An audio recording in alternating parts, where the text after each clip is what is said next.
Mi nombre es Ramiro Ferrán, y tenía 51 años cuando me despidieron de Iberdistribuciones Centralizadas, una empresa mayorista con sede en Zaragoza, donde había trabajado durante los últimos 15 años gestionando la predicción de inventarios. 15 años perfeccionando un sistema que mantenía los almacenes equilibrados, que anticipaba cada movimiento del mercado con una precisión quirúrgica, que había ahorrado millones a la empresa simplemente por saber qué se vendería, cuándo y cuánto. El despido me lo comunicó una mujer del Departamento de Recursos Humanos. Sentada frente a mí en una sala de reuniones blanca, estéril, sostenía entre las manos una carpeta beige que no soltaba ni para respirar. Evitaba mirarme a los ojos mientras me soltaba la frase que me cambiaría la vida. Tu puesto ha sido eliminado como parte de nuestra reestructuración. Detrás de ella, a través del cristal, podía ver el corazón de todo el almacén. Aquel espacio donde mis algoritmos habían funcionado como un reloj suizo durante más de una década. Es efectivo de inmediato, continuó ella. Tenemos preparada una indemnización bastante generosa. Asentí con la cabeza. Ni discutí, ni pregunté por qué estaban cerrando el único departamento que jamás había fallado una sola proyección trimestral. Ella parecía sorprendida por mi reacción.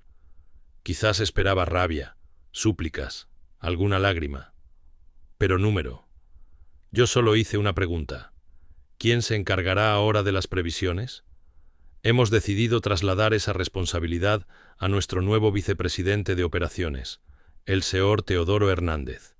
Tiene amplia experiencia en optimización logística. Teodoro Hernández. Conocía bien ese nombre. Un joven brillante, no tendría más de 35 años, con un MBA de una escuela de negocios de élite, probablemente en Madrid o Barcelona. Llevaba 3 meses dando vueltas por la empresa, haciendo preguntas incisivas sobre nuestros métodos anticuados y hablando de nuevas revoluciones analíticas. Ya veo, dije. Ella deslizó los papeles de indemnización sobre la mesa. La cifra era justa, quizás incluso demasiado generosa: 3 meses de salario más beneficios. Querían que me fuera rápido y sin ruido. Firmé sin leer la letra pequeña. En el camino de vuelta a mi oficina, pasé por el escritorio provisional de Teodoro. Estaba encorvado sobre su portátil, rodeado de hojas impresas con mis informes. Mis datos, mis modelos refinados durante 15 años. Ese era el sistema que había mantenido a Iberdistribuciones rentable en 3 crisis económicas y frente a innumerables sacudidas del mercado. Levantó la mirada cuando pasé y me hizo un gesto con la cabeza. Cortés, profesional, como si no estuviera desmantelando pieza por pieza el legado que yo había construido con mis propias manos. Recogí mis cosas en una sola caja de cartón, una taza que me regaló mi hija, una foto de Clara, mi esposa fallecida, y un pequeño cactus que había sobrevivido en la ventana de mi despacho durante 8 años. Todo lo demás pertenecía a la empresa. Los modelos predictivos, las hojas de cálculo, los algoritmos, todo. 20 minutos después, ya caminaba por el aparcamiento con la caja bajo el brazo y mi último cheque en el bolsillo de la chaqueta. El guardia de seguridad, Julio, me saludó desde su caseta. Llevaba allí casi tanto como yo. «Cuídate, Ramiro», me dijo, y le respondí, «Lo haré». Había entrado en Iberdistribuciones justo al salir de la universidad, cuando apenas comenzaban a expandirse fuera de Aragón. Estudié logística, pero mi verdadero don era otro: los números, los patrones, ver las conexiones ocultas que otros pasaban por alto. El primero trabajé bajo las órdenes de don Eloy Martínez, el antiguo jefe de previsiones. Vieja escuela. Se fiaba del instinto, de los picos estacionales, de lo que le decía la barriga. Funcionaba, a duras penas. Había demasiado stock muerto y faltaban siempre los productos más demandados. Yo pasaba las tardes desarrollando hojas de cálculo que cruzaban ventas, clima, economía, movimiento de la competencia y demografía. Poco a poco, Eloy empezó a confiar en mis pronósticos. Cuando se jubiló 5 años después, tomé su puesto y apliqué mi sistema con precisión quirúrgica. El resultado fue inmediato. El índice de rotación de inventario mejoró un 30% en el primer año. El stock obsoleto bajó a menos del 2%. Durante la crisis de 2008, mientras otros liquidaban mercancía a precios de risa, nosotros nos manteníamos rentables, porque habíamos anticipado la caída del mercado con meses de antelación. Mi esposa Clara estaba orgullosa de lo que yo hacía. Me escuchaba hablar sobre cómo la temporada de gripe influía en la demanda de productos del hogar, o cómo el precio del combustible modificaba los hábitos de consumo en cada región. Me llamaba su bola de cristal. Clara murió hace 4 años. Cáncer. Después del funeral, el trabajo fue mi refugio. Los números no mentían, no abandonaban, no enfermaban. Eran consistentes, predecibles, a diferencia de la vida. Formé a 3 analistas junior que luego se fueron a otras empresas. 2 de ellos aún me llamaban de vez en cuando, buscando consejo. Pero últimamente, algo había cambiado. Hacía 8 meses, Iberdistribuciones fue comprada por un grupo empresarial de Valencia, y la nueva dirección vino con otras prioridades. Hablaban de sinergias, optimización de procesos, y contrataban consultores que jamás habían pisado un almacén, pero se llenaban la boca con mejores prácticas. Teodoro era uno de ellos, ascendido desde la matriz. En su primera reunión con mi equipo, revisó mis modelos con clara desconfianza. «Estos sistemas parecen bastante complejos», comentó mientras revisaba mis gráficos. «¿Estamos seguros de que es necesario tanto nivel de detalle? Hoy en día, todo es más automatizado». Le expliqué que nuestra complejidad era precisión, que seguíamos 17 variables para anticipar el mercado con 3 meses de antelación, que gracias a eso habíamos mantenido 15 años de resultados consistentes. Sonrió. Hizo anotaciones en su tablet. 2 semanas después, anunciaron la reestructuración. Mi departamento desapareció. Las SEALes estaban ahí, pero las ignoré. Como también ignoré las primeras veces que Clara decía que estaba siempre cansada. Algunas SEALes soy mejor leyendo que otras. Recomiendo reducir el inventario estacional un 20%, no aumentarlo. Ryan permaneció en silencio un instante antes de responder. Necesito preguntarte otra cosa. ¿Todavía conservas copias de aquellas proyecciones que hiciste? Las tengo, dijo Ryan con un tono casi avergonzado. Las guardé en mi portátil personal. 15 años de algoritmos refinados, análisis de tendencias y modelos predictivos. No pensaba usarlos. Para serte sincero, intenté olvidarme por completo de Vértice Global. Ryan, necesito que me las envíes.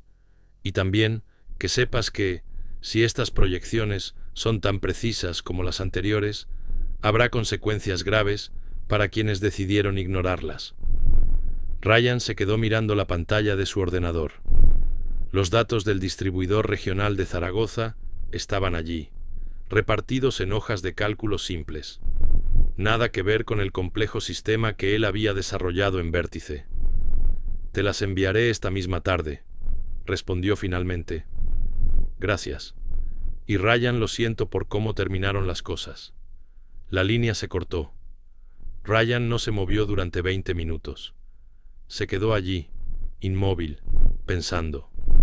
Luego, abrió su viejo portátil y empezó a reunir los archivos.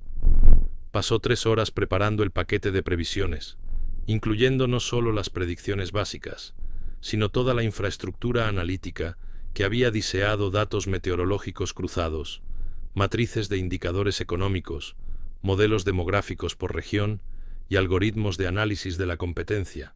Todo lo que Trevor Hernández habría necesitado para tomar decisiones inteligentes. El correo electrónico que envió a David Calderón fue sobrio, casi quirúrgico. Señor Calderón, adjunto los modelos de pronóstico y análisis de tendencias para el período de abril a octubre. Fueron completados en febrero, 2 semanas antes de mi salida. Las recomendaciones incluían una reducción del 20% en el inventario estacional de productos de exterior, debido a previsiones económicas adversas y cambios en los patrones de consumo. Estoy a su disposición si necesita aclaraciones sobre la metodología. Atentamente, Ryan Fallner. Lo envió exactamente a las 16:17. Luego se fue a preparar café. A las 18:22, su teléfono sonó. Ryan, la voz de David sonaba tensa. Llevo 2 horas revisando tus modelos. Tus proyecciones acertaron casi al milímetro, incluyendo las categorías específicas de productos y las variaciones regionales. ¿Cómo es posible que Trevor no viera esto? ¿Tenía acceso a tus archivos? Eso es lo que me pregunto yo, respondió Ryan. ¿Qué te dijo el departamento de informática? Confirmaron que tu carpeta de previsiones nunca fue eliminada del servidor compartido. Todo seguía allí cuando Trevor asumió tu puesto. Ryan dejó la taza de café. Entonces, él tuvo acceso, pero eligió ignorarlo. Peor aún, dijo David. Encontré correos electrónicos donde Trevor desacreditaba activamente tu enfoque. Lo consideraba demasiado conservador y desalineado con las oportunidades actuales del mercado. Convenció al equipo de compras de que tus métodos estaban obsoletos. Hubo un largo silencio. David volvió a hablar con voz casi resignada.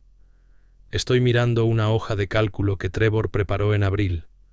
Proyectó un aumento del 40% en ventas de mobiliario exterior, basándose en lo que llamó análisis de tendencias en redes sociales y datos de optimización de estilo de vida.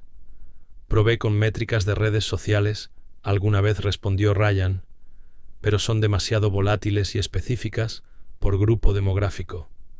La opinión en plataformas sociales no se traduce directamente en comportamiento de compra en el canal minorista. Eso es exactamente lo que escribiste en la metodología de tus modelos. Trevor ni siquiera se molestó en leerlo. Ryan procesaba cada palabra. Trevor no solo ignoró sus modelos. Los atacó abiertamente. Señor Calderón, ¿cómo está la situación actual? Tenemos almacenes en 3 comunidades autónomas, llenos de productos de exterior que deberían haberse vendido hace 2 meses. Herramientas de jardinería fuera de temporada. Artículos deportivos que ya nadie busca. Trevor intenta colocar todo en canales de descuento, pero nos enfrentamos a pérdidas enormes. ¿Y él? Sigue defendiendo sus proyecciones. Dice que el mercado simplemente cambió inesperadamente. Pide más tiempo para aplicar lo que llama estrategias correctivas. Ryan casi se rió. Trevor no estaba aprendiendo de sus errores, solo estaba doblando la apuesta. Ryan, dijo David, bajando el tono. Necesito pedirte algo más. ¿Estarías dispuesto a venir y presentar tu metodología de pronóstico ante el consejo directivo? Necesitan entender cómo llegamos a esto y cómo evitarlo en el futuro. ¿Cuándo? Lunes, a las 9 en punto. Sé que es poco tiempo, pero los inversores están presionando. Quieren respuestas ya. Ryan miró su oficina. El proyecto del distribuidor podía esperar. Esto era diferente. No se trataba de reivindicación personal. Se trataba de mostrar con pruebas lo que sucede cuando se ignora la experiencia y se eligen modas sin fundamento. Estaré allí, afirmó Ryan. Gracias. Y Ryan trae todo. Todos tus modelos, tus datos, tus documentos. El consejo necesita ver la magnitud de lo que perdimos cuando te dejamos ir. Ryan pasó el fin de semana preparando la presentación, pero también empezó a investigar más a fondo lo que había ocurrido dentro de Vértice Global durante su ausencia. Tenía contactos, y algunas llamadas bien colocadas revelaron detalles que David no le había mencionado. El sábado por la mañana se encontró con Jennifer Valverde, su antigua asistente, en una cafetería del centro de Pamplona. Había trabajado con él 3 años antes de pasar al departamento de contabilidad. Ryan, intenté advertirles, dijo mientras revolvía su café. Cuando Trevor empezó a hacer esos pedidos masivos, recuperé tus antiguos modelos y se los mostré a mi supervisora. Les dije que tú habías predicho lo contrario. ¿Y qué pasó? Trevor se enteró. Me llamó a Recursos Humanos por socavar la iniciativa departamental y falta de apoyo al nuevo liderazgo. Estuve a punto de recibir una amonestación formal. Jennifer bajó la voz. Pero eso no fue lo peor. Trevor prohibió expresamente usar tus modelos. Decía que eran herencia del pasado y que cualquiera que los utilizara sería reubicado internamente. Ryan no dijo nada. Era claro, Trevor no solo los ignoró, los enterró a propósito. ¿Quién más sabía esto? La mayoría del equipo de compras, algunos gerentes de almacén. Empezaron a hacer preguntas cuando llegaron los cargamentos de muebles en marzo. Antonio Vega, del almacén de Valencia, me llamó directamente. No tenía espacio para almacenar tanto producto. Ryan recordó ese nombre. Un tipo con buen olfato comercial, siempre atento a la demanda regional. ¿Y alguien llevó esas quejas a instancias superiores? Trevor cerró todas las reuniones de retroalimentación. Dijo que el nuevo sistema no necesitaba opiniones del personal operativo, que cuestionar sus proyecciones era falta de confianza en el liderazgo. Ryan se quedó mirando por la ventana. El peso de todo lo que escuchaba caía como una losa. El lunes amaneció gris y frío en Zaragoza. Me puse mi mejor traje, el que llevé al funeral de mi madre, y me dirigí a las oficinas de Veltri Dynamics, donde no había estado en 6 meses. El edificio parecía igual, pero el ambiente era distinto. David Kellerman me recibió en el vestíbulo, algo que nunca había hecho en mis 15 años en la empresa. Ryan, antes de subir, debes saber que Trevor estará en la reunión. Ha solicitado presentar su perspectiva sobre la situación del inventario. Asentí. Está bien. Es importante que el consejo escuche ambas versiones. Además, los gerentes de almacén se unirán remotamente. Tony Vega insistió en compartir datos operativos directamente con el consejo. Subimos al piso ejecutivo. A través de las paredes de cristal de la sala de reuniones, vi a 8 personas ya sentadas alrededor de la mesa, 7 miembros del consejo y Trevor Hamilton, luciendo confiado y preparado. Entré con mi portátil, una carpeta de informes impresos y 15 AOs de experiencia que estaban a punto de ser puestos a prueba. Buenos días a todos, dije. Gracias por invitarme a compartir mi perspectiva sobre la situación actual del inventario. Trevor levantó la vista de sus notas y sonrió cortésmente.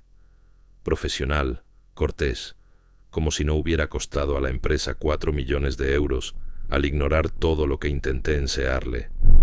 La sala quedó en silencio mientras abría mi portátil y me conectaba al sistema de proyección. 15 meses de números, tendencias y predicciones llenaron la pantalla. En febrero, antes de mi salida, completé modelos de pronóstico. Hasta octubre comencé. Estos modelos predecían una disminución del 15% en la demanda de muebles de exterior, una reducción del 25% en artículos deportivos de temporada y un aumento del 30% en electrónica para el hogar y suministros básicos de mejora del hogar. Pasé a la siguiente diapositiva, mostrando las órdenes de compra de Trevor junto a mis recomendaciones. El contraste era evidente. En cambio, Veltri triplicó los pedidos de muebles de exterior e ignoró completamente la electrónica. El resultado era predecible. Trevor se movió en su silla. Esos pronósticos se basaban en metodologías obsoletas que no tenían en cuenta las tendencias emergentes del mercado y los cambios en el comportamiento del consumidor. Asentí y pasé a las fotografías de los almacenes que Tony Vega había enviado. Instalaciones de almacenamiento abarrotadas de muebles sin vender, contenedores de envío sin abrir en los estacionamientos. Estas fotografías fueron tomadas la semana pasada en nuestras instalaciones de Zaragoza, Barcelona y Valencia, dije. 4 millones de euros en inventario que mi modelo recomendó específicamente no comprar. La miembro del consejo, Elizabeth Morrison, se inclinó hacia adelante. Trevor, ¿revisaste estos pronósticos antes de tomar decisiones de compra? Los revisé, pero determiné que eran demasiado conservadores y no se alineaban con las oportunidades actuales del mercado, respondió Trevor. Pasé a la diapositiva final. Quejas de clientes, cuentas perdidas, socios minoristas cambiando a la competencia, porque Veltri no podía suministrar los artículos de electrónica y mejora del hogar que realmente se estaban vendiendo. Los gerentes operativos han documentado evidencia de estos problemas, dije. Tony Vega del almacén de Zaragoza está listo para proporcionar detalles. David Kellerman activó la llamada de conferencia y la voz de Tony llenó la sala.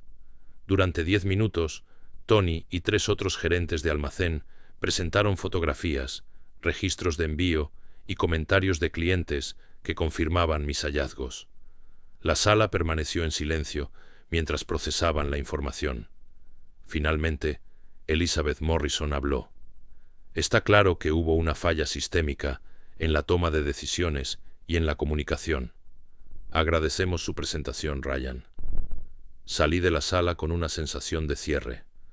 No se trataba solo de reivindicar mis pronósticos, sino de exponer la verdad y restaurar la integridad en la empresa. Cuando Tony Hernández terminó su presentación, la sala quedó sumida en un silencio sepulcral. La evidencia operacional que acabábamos de mostrar no dejaba lugar a dudas. El presidente del consejo, Walter Sánchez, clavó la mirada en Trevor García. Señor García, ¿tiene algo que responder ante esta abrumadora evidencia? Trevor se enderezó la corbata con nerviosismo. Son simples ajustes temporales del mercado, situaciones que no podían preverse con modelos históricos. Mis proyecciones se basaron en un análisis exhaustivo de tendencias emergentes. Abrí mi portátil otra vez y le mostré la pantalla. En realidad, eran completamente previsibles. Tengo patrones similares de las crisis de 2008, 2015 y 2019. La incertidumbre económica siempre reduce el gasto discrecional en muebles de exterior, pero incrementa la demanda en productos para el hogar. Elizabeth Ramírez, miembro del consejo, observaba fijamente la pantalla. Ryan, ¿qué habría pasado si se hubieran seguido tus recomendaciones, basándonos en las ventas reales de los últimos 6 meses? Veltri habría generado aproximadamente entre 1,2 y 2 millones de euros en beneficios adicionales, en lugar de acumular 4 millones en inventario imposible de vender. Respondí con firmeza. Trevor intentó replicar, pero Walter levantó la mano para silenciarlo. Creo que hemos escuchado suficiente. Señor García, por favor, salga un momento. El consejo necesita deliberar en privado. Trevor recogió sus papeles y salió, cerrando la puerta tras de sí. Tras una rápida votación, el consejo decidió por unanimidad. Trevor García fue despedido de inmediato. Además, se ordenó a David Molina que explorara opciones legales para recuperar las pérdidas ocasionadas por la negligencia en el cumplimiento de los protocolos de pronósticos. Walter se dirigió a mí con una oferta que no esperaba. Ryan, nos gustaría ofrecerte el puesto de vicepresidente de operaciones, con plena autoridad sobre la previsión y gestión de inventarios. Miré a las caras del consejo, rostros que apenas había visto en mis 15 años en Veltri, pero ahora estaban enfocados en mi experiencia, en mi conocimiento. Agradezco la oferta, pero necesito un tiempo para considerarla, respondí. Por supuesto, tómate el tiempo que necesites, contestó Walter. Al salir, David me acompañó hasta el parking. Ryan, dejarte ir fue el mayor error que esta empresa ha cometido en 2 décadas. Manejé mi coche por el tráfico madrileo, pensando en lo que esta oferta significaba: vicepresidencia, poder absoluto, la oportunidad de construir algo aún mejor que lo que había creado. 2 semanas después, acepté. La primera decisión fue restaurar el método de pronósticos integral que desarrollé durante 15 años. La segunda, implementar procesos obligatorios de revisión para evitar futuras ignorancias a la experiencia operativa. Jennifer López se convirtió en mi nueva asistente y Tony Hernández fue promovido a director de operaciones de almacén. Comenzamos a reconstruir los sistemas de comunicación que Trevor había destruido. El inventario de 4 millones se liquidó, con una pérdida del 60%. Trevor García encontró trabajo en una consultora en Barcelona, donde ahora asesora sobre optimización de cadenas de suministro. Guardé el correo electrónico que David Molina me envió el día que me llamó por primera vez, no como un símbolo de revancha, sino como prueba irrefutable de que la experiencia y el conocimiento no se sustituyen con teorías ni suposiciones, porque a veces los números hablan más alto que las palabras. Si esta historia te atrapó y quieres saber más sobre venganzas corporativas reales que ocurrieron en ciudades como Madrid, Barcelona, Valencia o Sevilla, deja un comentario aquí abajo. ¿De qué ciudad nos estás viendo? Cuéntame. Quiero saber de dónde llega esta historia que te hizo vibrar. No olvides suscribirte para no perderte la próxima entrega de Venganza con Martín.